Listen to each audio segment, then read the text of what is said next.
அருணையின் பெருமகனே எங்கள் அண்ணாமலை சிவனே,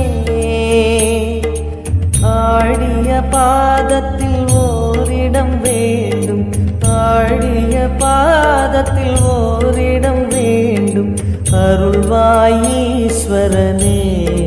அன்பே அருணாச்சல சிவனே.